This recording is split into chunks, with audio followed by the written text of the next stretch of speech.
इतना ही नहीं दोस्तों, आगे जो कुछ भी हुआ उसे भी देख लीजिए। कैसे बीजेपी और सरकार की प्रेस कॉन्फ्रेंस में बवाल मच गया। पत्रकार ने निडरता के साथ में यह कह दिया कि आपको जवाब नहीं देना है तो आखिर प्रेस कॉन्फ्रेंस बुलवाते ही क्यों हैं।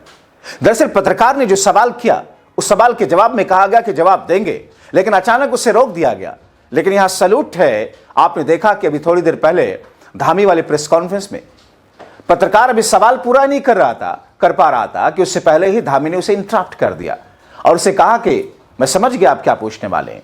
लेकिन इस प्रेस कॉन्फ्रेंस में देखिए कैसे पत्रकार के सवाल पर भारतीय जनता पार्टी के नेता न सिर्फ असहज होते हैं बल्कि किस तौर पर गोलमोल करके टालने लगते हैं, जिस पर पत्रकार को कहना पड़ा मत बुलाइए प्रेस कॉन्फ्रेंस। आप डिबेट न करें, अपने क्वेश्चन का जवाब मिल जाए, न मिले तो आप लेकिन आप डिबेट न करें, ना मिले तो चुपचाप बैठ जाएं। डिबेट नहीं करना। मैं ये पूछना चाह रहा हूँ, अंकिता भंडारी की जो चैट है जिस डीआईपी को लेके बवाल मचा हुआ है, अरे इतनी परेशानी होती है सवालों से तो मत बुलाया करो ना प्रेस कॉन्फ्रेंस। भाई साहब आप तो ऐसे कर रहे हो, नहीं वो देखिए ना कैसे एटीट्यूड दिखा रहे हैं।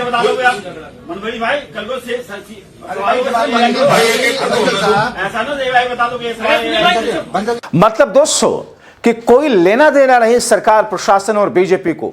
उल्टे धामी साहब क्या कह रहे, वो तो कितनी अजीब बात है। वो कह रहे हैं कि अंकिता बेटी के न्याय के लिए प्रदर्शन और विरोध फालतू की चीजें हैं, प्रदर्शनकारियों को माफी मांगनी चाहिए सामने आकर के। यानी कि जिस अंकिता बेटी के न्याय के लिए लोग सड़कों पर हैं, जिसमें बुजुर्ग हैं, महिलाएं हैं, बच्चे हैं, युवा हैं, हर कोई ये कह रहा है कि अंकिता को न्याय दिलाया जाए, मगर इन प्रदर्शनकारियों के ऊपर अब सवाल उठने लगे।